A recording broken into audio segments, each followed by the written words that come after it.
اعوذ باللہ من الشیطان الرجیم بسم اللہ الرحمن الرحیم اعوذ باللہ من الشیطان الرجیم بسم اللہ الرحمن الرحیم رب اشرح لی صدری ویسر لی امری واحلل عقدۃ من لسانی یفقہوا قولی واجعل لی وزیرا من اہلی رب زدنی علما رب زدنی علما رب زدنی علما آمین۔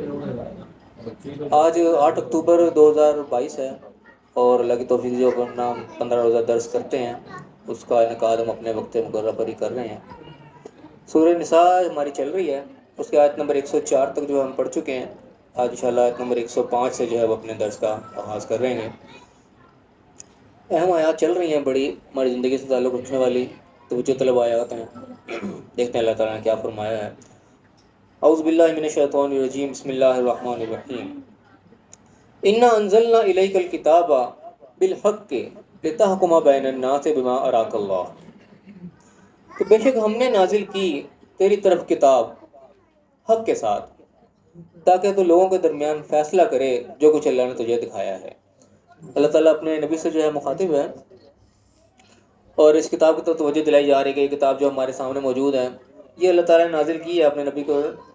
کس لیے نازل کی اللہ تعالیٰ نے اس کی وجہ بیان کی کہ سب سے پہلے یہ بتایا کتاب جو ہے وہ حق کے ساتھ نازل ہوئی، یہ حق ہے، سچ پر، ریالٹی پہ مبنی ہے، یہ کوئی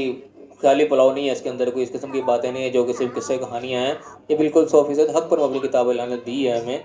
اور دی کیوں ہے تاکہ لوگوں کے درمیان اس کے ذریعے سے فیصلہ کیا جائے جو کچھ بھی اللہ تعالیٰ دکھا رہا ہے اس کے ذریعے، یعنی کہ ایک روشنی ہے اللہ کی طرف سے، ایک ہدایت ہے، ایک گائیڈ لائن ہے جو اللہ نے ہمیں دی ہے، اور اس لیے دی کہ تاکہ لوگوں کے درمیان اس کے مطابق فیصلے کیے جائے کہ اللہ نے کس موقع پہ کیا حکم نازل کیا ہے وہ سامنے رکھا جائے، اس کو جو ہے نافذ کیا جائے۔ یہ خالی جو کتاب جو ہے کوئی ثواب حاصل کرنے کے لیے، کوئی مردے بخشوانے کے لیے اور کوئی خالی تلاوت کرنے کے لیے نہیں آئی، رمضان میں 5-7 دفعہ ختم کر دیا، یہ اس کا مقصد نہیں ہے۔ مقصد ہے لوگوں کے درمیان فیصلہ کرنا ہے، اس کو سمجھنا کہ کس موقع پہ کیا اللہ نے حکم دیا ہے۔ یہ اس کے اللہ تعالیٰ نے وجہ بتائی اس کے نزول کی، اور ایک حکم دیا کہ ولا تکن للخائنین خصیما، اور تم جو ہے خیانت کرنے والوں کے لیے جھگڑالو نہ بناؤ، ان کے حق میں کہ تم جھگڑا مت کرو ان کے سپورٹ میں۔ کون لوگوں کے لیے؟ جو خائنین، خیانت کرنے والے۔ اب یہ خیانت کرنے والے کون ہوتے ہیں؟ خیانت کرنے کے مختلف سمجھو قسم ہے کہ انسان تو موٹی سی قسم، یہ کسی نے کسی کے بعد آپ کے سے امانت رکھوائی، کوئی چیز رکھوائی، آپ نے اس کی صحیح طرح حفاظت نہیں کی اور جناب اس کو مس یوز کر دیا تو سمجھو آپ نے خیانت کی، یہ خیانت کی قسم ہے۔ اس کے بعد کوئی شخص ہے آپ سے علم حاصل کرنا چاہتا ہے، آپ کمٹمنٹ کیے گا آپ کو یہ چیز سکھائیں گے، آپ اس کو پوری طرح اس کا علم نہیں سکھا رہے، آپ اس کے اندر ڈنڈی مار رہے ہیں، اس کے اندر دیکھ رہے ہیں کوئی ہنر آپ سے سیکھنے آیا ہے، آپ اس کو پورا ہنر نہیں سکھا رہے، یہ میں اپنے ہاتھ کاٹ کے اس کو دے دوں، میں 2-3 مہینے سے سیکھا، میں اس کو کیوں سکھاؤں۔ جو بھی قسم کے جہاں پہ بھی کہیں آپ جو ہے اس میں بےایمانی کر رہے ہیں، 2 نمبری کر رہے ہیں، وہ سمجھاؤ خیانت کر رہے ہو۔ تو اللہ نے کہا کہ خیانت کرنے والے جو بھی ہیں، خیانت کرنے کے والوں کی طرف سے آپ نے جھگڑا نہیں کرنا، ان کی طرف سے جو آپ نے بحث مباحثہ نہیں کرنا کہ یہ کیوں ہے اور یہ کیوں ہے۔ اور فرمایا کہ واستغفر اللہ، اللہ سے جو ہے بخشش مانگنی اس چیز کا، کہ کسی کی سپورٹ کی ہے ناجائز، کسی کی غلط بات پہ اس کے جو ہے تم نے وکالت کی ہے تو یہ قابل معافی ہے، یعنی کہ جرم ہے، اس کی تمہیں معافی مانگنی پڑے گی، اس کی تمہیں معافی مانگنا ضروری ہے۔ اللہ نے کہا اس چیز کی معافی مانگو، ان اللہ کان غفور رحیم، بے شک اللہ تعالیٰ بخشنے والا بھی اور رحم کرنے والا بھی ہے۔ اپنی غلطی ہو گئی ہے تو یہ نہیں غلطی پر اڑے رہے جناب، اس کے حمایت میں لگے رہے گے تو میرا اپنا میں اسی کی حمایت کروں، نہیں۔ جب وہ خیانت کر رہا ہے، خیانت والے کس کو سپورٹ نہیں کرنی۔ اب میں ولا تجادل عن الذین یختانون انفسہم، ان لوگوں کی طرف سے تم مت جو بحث مباحثہ کرو، تم ڈیبیٹ نہ کرو ان کی طرف سے جو کہ اپنے جانوں کے اوپر خود یعنی کہ خیانت کرنے والے ہیں، خود یعنی کہ اس راستے پہ جا رہے ہیں جو کہ خیانت کا راستہ ہے، بدعہدی کرتے ہیں اور بددیانتی کرتے ہیں اور جو کہ امانت ہے اس میں خیانت کرتے ہیں، تم نے اس کی طرف سے کوئی بحث مباحثہ نہیں کرنا۔ ان اللہ لا يحب من کان خوانا اثیما، اللہ تعالیٰ ہرگز پسند نہیں کرتا ایسے لوگوں کو جو کہ خیانت کرنے والے ہیں اور گناہ کمانے والے ہیں۔ یہ یعنی کہ سمجھ لو آپ، اس میں تمام اس قسم کے لوگ آ جاتے ہیں جو کہ بدعہد ہیں، عہد شکنی کرنے والے، وعدہ خلافی کرنے والے، کسی بھی قسم کے جو یعنی کہ ان کو عہدہ دیا گیا ہے، چاہے کوئی امانت ان کو دی گئی ہے، کوئی ان کو ایک چیز ایسی دی گئی ہے جو کہ آپ کو انہوں نے ڈیلیور کرنی ہے، اس کو پوری طریقے سے وہ نہیں کر رہے، وہ سب کے سبب لوگ جو اس خیانت کے جو ہیں وہ مرتکب ہوتے ہیں۔ ہم اپنے دیکھ لیں اپنے حالات کے کہ ہم اپنے جو ہے اپنے سمجھو کہ لیڈروں کے لیے ہم اپنے بحث مباحثے کر رہے ہوتے ہیں جو کہ انہوں نے کچھ وعدے کیے ہوئے ہوتے ہیں، وہ اس کو نہیں پورے کر رہے ہوتے، ہم ان کی سپورٹ میں لڑ رہے ہوتے ہیں۔ یہاں اللہ تعالیٰ اپنے نبی کو منع کر رہا ہے اس لیے کہ تم نے ان لوگوں کی خیانت جو کرنے والے ہیں جو کہ اپنے وعدے پورے نہیں کر رہے، تم نے کی طرف سے کوئی نہیں وہ کرنا، اللہ تعالیٰ نے کسی کو قبول نہیں کرے گا، اللہ تعالیٰ کو معافی مانگنے کو کہہ رہا ہے کہ سپورٹ کیا تو معافی مانگو۔ تو ہم یعنی کہ اپنے روزمرہ کے زندگی میں دیکھیں کوئی نئی وعدے پورے کرتے، ہم اس کو جناب اور اس کی سپورٹ میں چیزیں لے کے آتے ہیں، کوئی بات نہیں وعدہ پورا نہیں کیا، کوئی نہیں بات تو صحیح کی تھی، یا چلو کچھ لگایا نہیں ہے، کچھ کھایا ہے تو کچھ لگایا بھی تو ہے، یہ وہ ڈائلاگ جو ہم آپس میں ایک دوسرے کے سپورٹ میں بول رہے ہوتے ہیں، حالانکہ وہ بیسکلی دیکھا جائے تو وہ خیانت ہے۔ اللہ تعالیٰ نے اس چیز کی کوئی اجازت نہیں دی کہ تم نے چلو آدھا لگا لیا آدھا کھا بھی لو، وہ خیانت ہی ہے۔ پھر بھی یہ نہیں کہ تم نے وعدہ جو ہے چلو پورا نہیں کیا، چلو بات تو صحیح کی تھی، اللہ تعالیٰ اس چیز کو نہیں دیکھے گا، اللہ تعالیٰ جو ہے وہ پورا ایک ایک پائی کا حساب لے گا۔ تو اللہ تعالیٰ یہاں کیا ہے، تم نے اس قسم کی کوئی سپورٹ نہیں کرنی، کسی کا جو ہے کوئی بحث جھگڑا نہیں کرنا اس کے معاملے میں۔ تو کہ یستخفون من الناس، یہ لوگ جو لوگوں سے تو چھپتے ہیں لیکن لوگوں سے تو اپنے آپ کو بچا لیتے ہیں، چھپا لیتے ہیں، ولا یستخفون من اللہ، تو یہ اللہ تعالیٰ سے تو نہیں چھپ سکتے۔ یعنی کہ یہاں تو ہم ایک دوسرے کو آنکھوں میں مٹی ڈال دیتے ہیں، جناب کوئی موقع آیا چلو جی بیماری کا بہانہ بنایا باہر بھاگ گئے، لوگوں سے تو جناب چھپ چھپائے جاتے ہیں، کچھ بھی کرتے ہیں، 100 قسم کے بہانے انسان بنا لیتا ہے، جس سے لوگوں کو دھوکہ دیا جا سکتا ہے، لیکن اللہ سے دھوکہ نہیں دیا سکتا، اللہ سے نہیں چھپ سکتے۔ وہ وہ تو ان کے ساتھ ہوتا ہے، یبیتون ما لا یرضی من القول، جو چھپ چھپا کے سرگوشیاں کر رہتے ہیں جو کہ بات اللہ کو ناپسند ہوتی ہے۔ وکان اللہ بما یعملون محیطا، جو کوئی کچھ کر رہے ہیں اللہ تعالیٰ جو ہے وہ ان کے تمام اعمال کو گھیرے ہوئے، یعنی کہ ان کا کوئی عمل بھی وہ اللہ کے دائرے سے باہر نہیں، اللہ تو ہر چیز کا حساب لے جاتے ہیں۔ تو میں کہا ہاں انتم ہؤلاء جادلتم عنہم فی الحیات الدنیا، یہ تو تم لوگ ہو، تم دنیا کے معاملے میں تو جو ہے دنیا کی زندگی میں ان کے ساتھ جو ہے تم جھگڑ لیتے ہو، فمن یجادل اللہ عنہم یوم القیامہ، تو پھر قیامت کے دن اللہ کے سامنے ان کے ساتھ کون جھگڑے گا؟ اب من یکون علیہم وکیلا، یا کون ان کا پھر وکیل بن کے کھڑا ہوگا؟ یعنی کہ دنیا میں تم ایک دوسرے کی سپورٹ کر رہے ہو، ایک دوسرے کی جو ہے ایپوں پہ تم پردے ڈال رہے ہو کہ جی میرا فیوریٹ تو میں تو پردے ڈال لوں، قیامت کے دن کون جھگڑے گا؟ یعنی کہ اللہ تعالیٰ تو نہیں چھوڑے گا۔ یہاں دنیا میں تو تم ٹھیک ہے ایک دوسرے کی سپورٹ کر لی، بچا لیا، ایک دوسرے کو صاف کر لیا، یہ بڑا اچھا تھا، تو اللہ تعالیٰ کے قیامت میں جو ہے وہ یہ چیز نہیں چلے گی، اللہ تعالیٰ نے کوئی معافی نہیں دینی وہاں پہ، وہاں تو جتنی ذمہ داری اس کا پورا حساب ہوگا، جو ذمہ داری دی تھی اس کو نبھایا کہ نہیں نبھایا۔ تو اللہ تعالیٰ بڑے یعنی کہ صاف ستھری سخت الفاظ یہاں بات کر رہا ہے کہ دنیا میں تو تم ایک دوسرے کی سپورٹ کر رہے ہو، جھگڑ رہے ہو، ایک دوسرے بحث مباحثے کر رہے ہو، بڑے دلائل دے رہے ہو، اللہ کے دربار میں کون کھڑا ہوگا؟ کون وکیل بن کے ان کا کیس لڑے گا؟ کون ان کو بچائے گا؟ وہاں نہیں کوئی بھی کچھ کر سکتا۔ یہ یعنی کہ بڑی سخت قسم کی آیت ہے کہ انسان جو ایک دوسرے کو جو ہم سپورٹ کرتے ہیں، اپنے رشتہ داروں کی سپورٹ کر رہے ہیں، اپنے گاؤں والوں کی سپورٹ، یہ تو میرے پنڈ کا بندہ ہے، یہ تو میں سپورٹ کرے گا، میں اس کی سپورٹ کروں، یہ دنیا میں سپورٹ ایک دوسرے کی ہو جاتی ہے، کہ قیامت کے دن اللہ نے صاحب کہہ دے کہ وہاں کوئی کون ہوگا، بلکہ چیلنجنگ انداز میں پوچھا ہے کون کھڑا ہوگا، کون وکالت کرے گا آگے، تو وہاں پہ یعنی کہ کوئی نہیں ہو سکتا۔ پھر اللہ نے بتایا کہ وَمَن يَعْمَلْ سُوءًا أَوْ يَظْلِمْ نَفْسَهُ، تو جس نے بھی کوئی برائی کر لیا، اپنے جان پر ظلم کر لیا، ثُمَّ يَسْتَغْفِرِ اللَّهَ، پھر اللہ سے اس نے معافی مانگ لی، بخشش مانگ لی، يَجِدِ اللَّهَ غَفُورًا رَحِيمًا، تو اللہ تعالیٰ کو بخشنے والا مہربان پائے گا۔ یعنی کہ یہ ہنٹ اس طرف دیا جا رہا ہے کہ جس سے غلطی ہو گئی، اپنے اوپر ظلم کر لیا، اس نے کوئی امانت میں خیانت ہو گئی، اس سے کوئی وعدہ خلافی ہو گئی، کوئی مال کھایا گیا ناحق، تو معافی مانگ لے اس چیز کی، اس کی تلافی کر لے، جو کسی کا مال کھا لیا اس کو واپس لوٹا دے، کوئی وعدہ نہیں پورا کیا اس کو پورا کر دے، اللہ سے بخشش مانگ لے تو اللہ غفور رحیم پائے گا۔ تمہارے جھگڑا کرنے سے تمہارے وکالت کو تو اللہ قبول نہیں کرے گا، تم اس کی طرف سے جو جتنا مرضی صفائیاں پیش کرتے رہو وہ اللہ قبول نہیں کرے گا، خود ہاں اپنی غلطی کو تم اعتراف کر لو، اللہ سے بخشش مانگ لو، وہ اللہ قبول کرنے کے لیے تیار ہے، اللہ غفور رحیم ہے اس معاملے میں۔ اور پھر میں کہ وَمَن يَكْسِبْ إِثْمًا، تو پھر جس نے بھی جو بھی گناہ کماتا ہے، فَإِنَّمَا يَكْسِبُهُ عَلَىٰ نَفْسِهِ، تو وہ اس کی اپنی جان پر ہی ہوتا ہے، یعنی کہ جس نے بھی کام کیا، کسی نے مال کھایا، کسی نے یا کسی نے وعدہ خلافی کچھ بھی کی، تو اس کا وبال اسی کے اوپر پڑے گا۔ لیکن تم اگر اس کی سپورٹ میں کھڑے ہو گے نا، تو سمجھو تم ایک الگ گناہ کے مرتکب ہو رہے ہو، تمہارا وبال تمہارے اوپر پڑے گا، نہ اس نے تمہیں بچانا ہے نہ تم نے اس کو بچانا ہے، اس نے جو غلطی کرنی تھی کر لی، تم نے اس کی سپورٹ کر کے نہ خود غلطی کر لی، تم خود بھی جو ہے جرم کے مرتکب ہو گئے، تو جو بھی گناہ کمائے گا کچھ بھی کرے گا اس کا وبال اس کے اوپر پڑے گا۔ وقان اللہ علیم حکیم، اللہ تعالیٰ پھر علم والا بھی، حکمت والا بھی، کو سب پتہ ہے کون کس کی سپورٹ کر رہا ہے، کیوں کر رہا ہے، کیا کسی کا مفاد ہے، تو وہ تو پھر ایک ایک چیز کا حساب لے گا۔ اور پھر فرمایا کہ وَمَن يَكْسِبْ خَطِيئَتَهُ أَوْ إِثْمًا، کہ جس نے بھی کوئی گناہ کمایا یا کوئی غلطی خطا اس نے کر لی، ثُمَّ يَرْمِ بِهِ بَرِيًّا، پھر اس نے اس کا الزام کسی اور کو دھر دیا اپنے آپ کو بری کرتے ہوئے، فَقَدِ احْتَمَلَ بُهْتَانًا وَإِثْمًا مُبِينًا، تو اس نے تو بہت بڑا بہتان اور جو سری گناہ اپنے سر پہ لے لیا، یعنی غلطی تو خود کی تھی لیکن اس کا الزام ڈال دیا کسی اور کے اوپر، اپنے آپ کو بری کر لیا، تو یہ تو یعنی کہ بہت بڑا بہتان اور بہت بڑا گناہ کما لیا۔ کوئی بھی یعنی کہ غلطی تم نے کی، تم سے جو پوچھ گچھ ہوئی، تم نے اگلے پہ ڈال دی تھی اس نے بھی یہ کی تھی، تو یہ اگلے کے اوپر ڈال دینا، اپنے آپ کو جو ہے بچانے کی کوشش کرنا، یہ تو یعنی کہ بہت ہی بڑا گناہ ہے، اللہ بہتان ہے کسی کے اوپر لگانا، اور سری اتنا بڑا گناہ ہے کہ تمہاری پکڑ کرنے کے لیے یہ بہت ہے اللہ کے اس دربار میں۔ ایک رکو یہاں پہ ختم ہو رہا ہے لیکن چھوٹا سا رکو اگلا بھی ہم یہاں پہ ایڈ کر لیتے ہیں۔ اگلا ہمیں کہ ولولا فضل اللہ علیک ورحمتہ، اللہ تعالیٰ اپنے نبی سے مخاطب ہے، میں اگر اللہ کی رحمت ہو تو جو ہے فضل تمہارے اوپر نہ ہوتا، لہمت طائفۃ منہم ان یضلوک، تو ایک گروہ جو ہے ان کا وہ تو یہ ہے کہ اپنا جو ٹھان چکا تھا کہ وہ تمہیں جو ہے وہ راستے بھٹکا دے گا. یعنی کہ یہاں کے فیصلہ کرنے کے معاملات آ رہے ہیں، کسی کی سپورٹ نہیں کرنی، کسی کی جو ہے نجائز حمایت نہیں کرنی. تو یہ یعنی کہ فیصلہ جو کرنے والا ہوتا ہے اس کے اوپر ایک پریشر ہوتا ہے کہ کس کے حق میں فیصلہ دے، کیا دے. تو یہاں بھی یعنی کہ اس قسم کا معاملہ ہے کہ آپ صلی اللہ علیہ وسلم کسی کے حق میں کوئی فیصلہ دینے والے تھے، تو اس چیز کے بارے میں آ رہا ہے کہ اللہ تعالیٰ اگر آپ کو گائیڈ لائن نہ دیتا، آپ کو کوئی فضل نہ رحمت نہ کرتی، تو ایک گروہ نے تو یعنی کہ ٹھان لیتی کہ وہ آپ کو صحیح راستے بھٹکا دے. یعنی کہ وہ کیس اس طریقے سے یعنی کو پیش کرنا چاہتے ہیں کہ وہ جو غلط ہے وہ صحیح ہو جاتا ہے، جو صحیح ہے وہ غلط شمار ہو جاتا ہے. تو انہوں نے پورے چیز کی تیاری کر لی کہ آپ کو جو ہے وہ راستے بھٹکا دیں، آپ سے غلط فیصلے یعنی کہ کروا دیں گے. تو یہ اللہ نے فرمایا کہ وما یضلون الا انفسهم، یہ تو صرف اپنے آپ کو گمراہ کرتے ہیں اور کسی کو نہیں کرتے. یعنی کہ غلط فیصلہ اگر کروا بھی دیں گے، کسی اور کو بری کروا بھی لیں گے، تو اینڈ آخر نقصان تو اپنے کریں گے. پتہ ہوتا ہے نا کسی کے ساتھ زیادتی کر رہے ہیں، تو انسان کسی کے ساتھ زیادتی کرتا ہے وہ آخر میں گھوم پھر کے آتی اپنے آ گیا ہے. چاہے بظاہر انسان کو لگتا ہے میں بڑا کامیاب ہوں، اپنی سازشوں میں کامیاب ہو گیا ہوں، لیکن حقیقت میں وہ کامیابی نہیں ہوتی. ایک سٹیپ پہ بندہ ٹھیک ہے، وہاں کامیابی کو نظر آ رہی ہوتی ہے، لیکن اس کے بعد جو اس کے پس پردہ چیزیں چھپی ہوتی ہیں وہ پھر ایسی ایسی اس کے بن کے سامنے آتی ہیں، وہ اینڈ پہ نقصان اس کا اپنا ہی ہو رہا ہوتا ہے.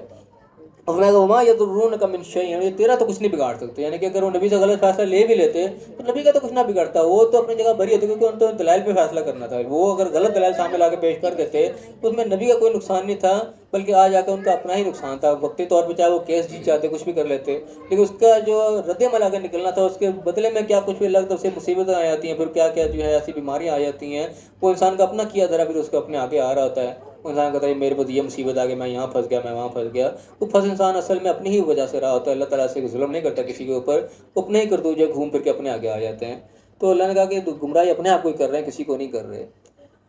اور میں وانزل اللہ علیک الکتاب والحکمت وعلمک ما لم تکن تعلم، کہ اللہ تعالیٰ نے تمہارے پر کتاب نازل کیا اور تمہیں حکمت دیا، تمہیں وہ کچھ سکھایا جو تم نہیں جانتے تھے. یعنی کہ اللہ کی کتاب جو ہے یہ اتنی بڑی اللہ کی نعمت ہے، اس کے ساتھ جو ہے حکمت، خاص طور پہ حکمت بھی یعنی کہ اللہ کی بڑی خاص چیز ہے، جو ضرور مانگنی چاہیے اللہ تعالیٰ سے. کہ ایک چیز علم ہوتا ہے، اس کے بعد اس کی حکمت ہوتی ہے. یعنی کہ کوئی چیز آپ کے پاس ہے، اس کے بعد اس کو استعمال کرنے کا طریقہ، ایک سینس ہوتا ہے کسی چیز کو. ایک بندے کو چیز ہوتی ہے، اس کو استعمال کرنے کا کوئی طریقہ نہیں آتا، اس کو سینس نہیں ہوتی کسی چیز کیسے یوز کیا جائے. تو یہ ہے کہ اللہ کی طرف سے کتاب بھی ہے، علم بھی ہے، کے ساتھ میں حکمت بھی ہے کہ کس چیز کو کہاں کیسے استعمال کرنا ہے. یہ بڑی چیز ہوتی ہے. تو اللہ تعالیٰ نے کتاب بھی دی، ساتھ میں حکمت بھی عطا کی، اور وہ کچھ آپ کو پیغمبر کو وہ علم دیا جو کہ وہ نہیں جانتے تھے. تو یہ یعنی کہ اللہ تعالیٰ سے اس چیز کی دعا سب کو کرنی چاہیے کہ ہمیں وہ علم دے اور وہ حکمت دے. اچھا، جس پر اگر فرمایا گا وکانا فضل اللہ علیہ عظیم، آپ کو اللہ تعالیٰ کا آپ کے اوپر بہت بڑا فضل ہے. اس میں فرمایا کہ لا خیر فی کثیر من نجواہم، کہ یہ جو آپس میں سرگوشیاں کرتے ہیں، جو اپنی پلاننگیں کرتے ہیں چھپ چھپ کے، اس میں اکثر جو ہے وہ خیر نہیں ہوتی. کوئی اچھی باتیں کی پلاننگ ان کی چھپ چھپا کے نہیں ہو رہی ہوتی. الا من امر بصدقۃ او معروف، سوائے اس کے کہ اگر کوئی صدقے کی بات کرے، کوئی اچھی بات کرے، یا کوئی ایسی بات کرے جو کہ کسی کی بے لوث مدد کرنے کی بات ہو، سوائے اس کے، ورنہ ان کے اندر جو ہے وہ زیادہ تر باتیں ان کی بری ہوتی ہیں، انسان خفیہ کر رہا ہوتا ہے. اور اسلامی بین ناجیہ کے لوگوں کے درمیان کوئی اصلاح کا معاملہ ہو. یعنی کہ کچھ معاملات ایسے ہوتے ہیں جو کہ اچھے بھی ہوتے ہیں، انسان چھپ چھپا کے وہ بات کسی کے لیے کر رہا ہوتا ہے، تو اس میں بات وہ خیر بھی چھپی ہوتی ہے. کوئی اچھی بات کسی کو بتانے کی، دو بندوں کا آپس میں کوئی جھگڑا ہوا ہے، ایک کو بلایا سائڈ پہ کوئی بات کو سمجھا دی، دوسرے کو اور سائڈ پہ لے کے کوئی اور بات سمجھا دی. بعد میں خفیہ انداز میں بھی کوئی بات اچھی کی جا سکتی ہے، لیکن اللہ کہہ رہا ہے کہ اکثر جن کی جو خفیہ باتیں ہوتی ہیں، تدبیریں ہوتی ہیں، ان میں اکثر کوئی خیر ہوتی نہیں ہے، سوائے کہ کوئی صدقے کی بات یا کوئی اچھی بات، کوئی اصلاح کی بات کوئی کر دے.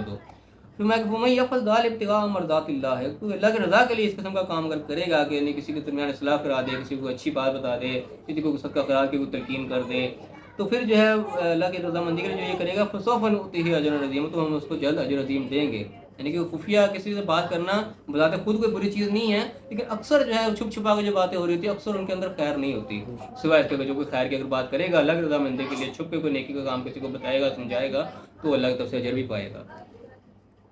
اور فرمایا کہ وَمَن يُشَاقِقِ الرَّسُولَ مِن بَعْدِ مَا تَبَيَّنَ لَهُ الْهُدَىٰ، اور پھر جو بات کو واضح ہونے کے باوجود بھی جو ہے رسول کی مخالفت میں جائے،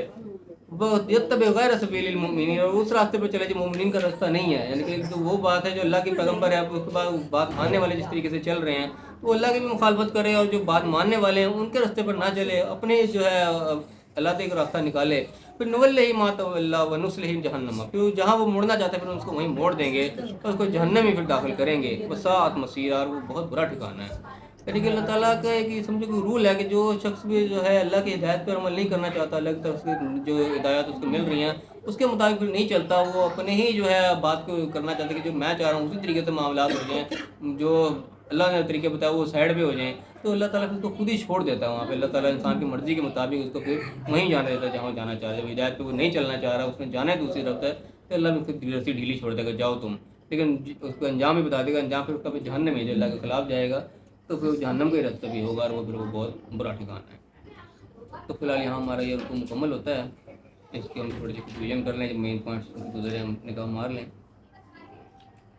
سب سے پہلے ایک بات بتائی کہ جو کتاب جو ہے اللہ تعالیٰ نے نازل کی، سب سے پہلے اس کی وجہ بتائی کہ اللہ نے کیوں نازل کی. ایک تو یہ بات بتائی کہ یہ حق کے ساتھ نازل ہوئی، اس کے اندر حق ہے، سچ ہے، حقیقت پر مبنی باتیں ہیں، کوئی اس کے اندر خالی قصے کہانیاں نہیں ہیں. ایک ریالٹی پر مبنی کتاب ہے جو اللہ کی طرف سے اتری ہے. اور اتری کیوں ہے کہ لوگوں کے درمیان فیصلہ اس کے مطابق جو بھی معاملات ہیں، جھگڑے ہیں، لڑائی ہیں، فساد ہیں، یا کوئی بھی دنیائی معاملات ہیں، اس کا اس کے اندر سے حل جو ہے وہ اللہ نے نازل کیا ہے. وہ ہمارا کام میں ڈھونڈیں اور اس کو نافذ کریں. اور اللہ نے یہ چیز الرٹ کیا کہ تم نے جو ہے خائنین جو ہیں، جو خیانت کرنے والے لوگ ہیں، وہ کسی بھی طریقے کی خیانت ہے، وہ بدعہدی ہے، چاہے وہ امانت میں خیانت ہے، چاہے وہ اپنا وہ فرض پورا نہیں کر رہا کسی بھی چیز کا، تو جو بھی خیانت کرنے والے ہیں تم نے ان کی طرف سے جو ہے جھگڑا نہیں بننا، ان کی طرف سے تم نے جھگڑا نہیں کرنا. اس معاملے میں تم نے اللہ سے معافی مانگنی ہے. اور پھر انہوں نے فرمایا کہ جو بھی لوگ پھر منع کیا کہ ان کی طرف سے تم بحث مباحثہ نہ کرو، اور کیونکہ اللہ تعالیٰ کو ایسے لوگ پسند نہیں ہیں.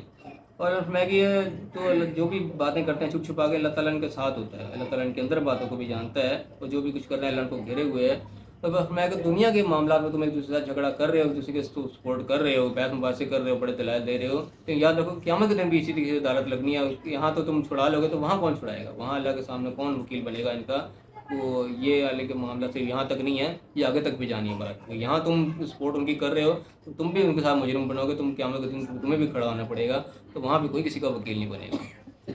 اس وقت میں کہ جس سے کوئی غلطی ہو جائے، کوئی ظلم ہو جائے اپنی جان کے اوپر، تو بجائے کہ تم اس کی وکالت کرنے کھڑے ہو جاؤ، تم اس کو اگر سمجھا سکتے ہو سمجھاؤ کہ وہ بخشش مانگے اللہ سے. وہ بخشش مانگے گا تو اللہ تعالیٰ غفور رحیم پائے گا. اپنے گناہ کا اقرار کرے، جو غلطی کی ہے اس کی تلافی کرے تو اللہ کی طرف سے بخشش کو ملے گی.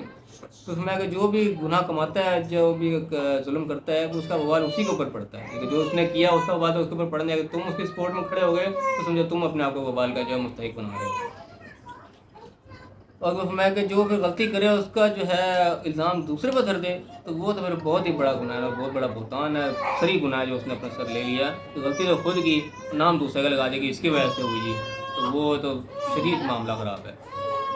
اور میں فرمایا کہ اللہ کے نبی کو فرمایا کہ اگر تمہارے پر اللہ کی رحمت نہ ہوتی تو یہ تو تمہیں جو ہے بھٹکانے کے لیے ٹھان لی تھی انہوں نے. تو یعنی کہ ایسے معاملات ہوتے ہیں کہ بالکل یعنی کہ کیس ایسا سامنے لگا دیتے ہیں کہ تصویر کا بالکل دوسرا رخ دکھا دیا جاتا ہے. تو حقیقت ہوتی نہیں کہ ایسی چیزیں بنا کے پیش کر دی جاتی ہیں کہ دنیاوی معاملات ایسے ہوتے ہیں. تو اللہ سے اس چیز کی دعا کرنی چاہیے کہ اللہ نے جو ہے کتاب دی ہے، حکمت دی ہے اور علم دیا ہے، تو اللہ تعالیٰ اسی چیز کے ذریعے جو ہے حقیقت جو ہے واضح کرتا ہے. اس چیز کی بھی اللہ نے کہا کہ اللہ کا بہت بڑا فضل ہے تمہارے اوپر کہ اللہ نے تمہیں اس چیز سے بچا دیا، ورنہ تو یہ تو تمہیں جو ہے بھٹکانے لگے تھے، تمہیں ایسے غلط فیصلہ لینے کے لے لینا تھا. تو خاص طور پہ جو لوگ فیصلہ کرنے والی پوزیشن میں ہوتے ہیں ان کو اس چیز کی ضرور دعا کرنی چاہیے کہ جو فیصلہ ان کے ذریعے وہ صحیح حق پر مبنی فیصلہ ہو. ایسا نہ کہ جو چیز ان کو نظر آ رہی ہے وہ حقیقت میں ہو نہ، وہ ایک ڈمی بنا کے پیش کری ان کے سامنے غلط فیصلہ غلط ہو جائے. تو اللہ کی طرف سے علم و حکمت ملے گی، اس کے ذریعے جب انسان فیصلہ کرے گا تو وہ صحیح فیصلہ ہوگا. اور پھر اللہ فرمایا کہ جو چھپ چھپا کے باتیں ہو رہی ہوتی ہیں ان میں جو اکثر جو ہے وہ خیر کی بات نہیں ہوتی، زیادہ تر جو ہے کسی کی برائیاں ہی ہو رہی ہیں، کسی کے خلاف کوئی پلاننگ اور سازشیں ہو رہی ہوتی ہیں. سوائے کہ اگر کوئی اچھی بات کرتا ہے، کوئی صدقے کی بات کرے گا، کوئی لوگوں کے درمیان صلح صفائی کی بات کرے گا، تو جو اس نیت سے اللہ کی رضامندی کے لیے چھپ چھپا کے پھر کوئی بات کرے گا تو وہ اللہ کی طرف سے اجر پائے گا. اور وہ فرمایا کہ جو پھر رسول کی مخالفت کرے گا اور جانتے بوجھتے بھی اس راستے کے اوپر نہیں چلے گا جو کہ مومنین کا راستہ ہے، جو کہ ایمان والوں کا راستہ ہے، اس راستے کو چھوڑ کے دوسرے راستے کی طرف چلے گا تو وہ جو ہے اسی کو وہیں موڑ دیا جائے گا جہاں پہ وہ جانا چاہ رہا ہے. وہ بہت برا ٹھکانہ ہے. خاص طور پہ یہ آیت جو ہے نا اس کو اجماع کے اوپر بھی دلیل مانا جاتا ہے. یہ بھی ایک بات پوائنٹ رہ گیا بتانے والا کہ یہ جو بات کی نا کہ یتبع غیر سبیل المومنین، جو مومنین کے راستے سے ہٹ کے کسی اور کی اتباع کرے گا تو وہ یعنی کہ جہنم کا راستہ ہوگا. تو اس آیت سے یعنی کہ اسی کی دلیل لی جاتی ہے کہ اجماع بھی جو ہے اس سے مراد یہ ہے کہ مومنین کا ایک راستہ جو ہے وہ مومنین کا راستہ ہے جس پہ سب مومن جمع ہے، جس کا آپس میں اجماع ہے. تو اجماع کو یعنی کہ ایک حجت مانا جاتا ہے کہ قرآن ایک حجت ہے، دلیل ہے، اور ایک آپ صلی اللہ کا فرمان ہے، اور ایک اجماع بھی ایک دلیل ہے. جس چیز کے اوپر پورا اجماع ہو گیا پورے امت کا تو بھی یعنی کہ ایک دلیل ہے. تو اس آیت سے بھی اس چیز کی دلیل لی جاتی ہے. بس اس میں اختلاف ہے، کچھ اس میں اس چیز کو نہیں بھی مانتے، لیکن کوئی اکثر کہتے ہیں کہ یہ اجماع کی دلیل ہے آیت غیر سبیل المومنین، مومنین کا جو راستہ ہے وہ ایک اجماع ہے. کیونکہ اس کی ایک علیحدہ سے حدیث بھی ملتی ہے کہ میری امت جو ہے کہیں کبھی جو ہے وہ گمراہی کے اوپر جمع نہیں ہوگی. تو جمع اس میں جو ہے اجماع ایک وہ الگ چیز ہے، بعض لوگ اس کو مس یوز بھی کر لیتے ہیں کہ بعض دو جو میں آتے ہیں آپس میں شیعہ سنیہ کسی بات متفق ہو گئے تو اس کو ایک اجماع کا نام دیجیے کہ اجماع ہو گیا ہے، حالانکہ بعض اور لوگ اس سے اختلاف بھی کر رہتے ہیں۔ یہ جو اصل کی بات ہے نا کہ وہ امت جو ہے وہ جمع نہیں ہوگی گمراہی کے اوپر، تو یہ بات اس چیز کے اندر آ جاتی ہے کہ جس طریقے سے اب نماز ہے نا، 5 نمازیں دن میں فرض ہے، یہ سارے کے سارے لوگ مانتے ہیں، اس پہ ٹوٹل پوری امت کا اجماع ہے، کوئی بھی اس سے اختلاف نہیں کرتا، شیعہ ہے سنی ہے کوئی جتنی بھی دنیا میں ہیں کس میں سب کے کو مانتے ہیں کہ نمازیں 5 ہی ہیں۔ صبح نماز کی رکعتیں ہیں، یہ فجر 2 ہے، باقی 4 ہیں، مغرب 3 ہے، پیشہ 4 ہے، اس کے اوپر بھی ساری امت کا قوم کا اجماع ہے، یہ ہے بیسیکلی اجماع، اس پہ کسی کا بھی کوئی اختلاف نہیں ہوتا۔ تو ایسا اجماع ہے کہ کوئی بھی گمراہی والی بات پہ نہیں ہو جائے گا کہ بات ہی غلط ہے اور اس کے اوپر پوری ٹوٹل پوری قوم کی قوم ہی متفق ہو گئی، وہ یعنی کہ قوم اگر پوری گمراہی کے اوپر متفق ہو گئی تو ہدایت دینے پھر کون آئے گا؟ وہ تو پھر نبی کو آئے گا، اللہ کی طرف سے جو آئے گا۔ تو ایسا نہیں کبھی بھی ہوگا کہ پوری قوم جو گمراہی والی بات بھی متفق ہو، کوئی ان کو ہدایت دینے والا ہی نہ رہا۔ یہ بات اصل کی اپنی جگہ بالکل ویلڈ ہے کہ ایسا کبھی بھی نہیں ہوگا، کوئی نہ کوئی حق کی بات بتانے والا دنیا میں رہے گا، ورنہ ایسا ہو گیا تو پھر تو سارا معاملہ ختم ہے، پھر تو اللہ کی طرف سے کوئی نبی آنا چاہیے نیا، وہ آ نہیں سکتا۔ تو اس لیے یہ بات اپنی جگہ ہے کہ مکمل جو ہے وہ جمع نہیں ہوگی، لیکن یہ بات نہیں اس میں کہ بعد ہر چیز کو لوگ اجماع میں لے لیتے ہیں کہ جو 4 بندوں کو کوئی اجماع ہو گیا تو اس کو اجماع مان لیا۔ اجماع ایک الگ چیز ہے، وہ یہ ہوگا کہ اس کے اندر کوئی بھی اختلاف کرنے والا پیدا نہیں ہوگا۔ اگر کوئی بات میں کوئی اختلاف کر رہا ہے نا تو وہ سمجھو اجماع نہیں ہے، وہ ایک بندہ کو بات کر رہا ہے، اس کو مختلف بات کر رہا ہے، تو اس کے اندر بات تھوڑا نا مس یوز کر جاتے ہیں شاید کو۔ لیکن بہرحال بات میں فی الحال اتنی ہے کہ جو شخص اللہ کے جو بات ماننے والے لوگ ہیں ان سے ہٹ کے وہ نہ ماننے والے کے راستے پہ چلے گا تو وہ بھی جہنم کا راستہ ہوگا اور وہ بہت برا ٹھکانہ ہے۔ تو فی الحال ہم یہاں تک پڑھیں گے، رکو ہمارا مکمل ہوا، اس کے اوپر کسی نے کوئی سوال کرنا ہے تو وہ کر سکتا ہے۔ اللہ تعالیٰ جو ہمیں پڑھا صحیح سمجھنے صحیح عمل کرنے کی توفیق عطا فرمائے اور دنیا آخرتوں نے جو کامیاب فرمائے، آمین۔ وآخر دعوانا الحمدللہ رب العالمین۔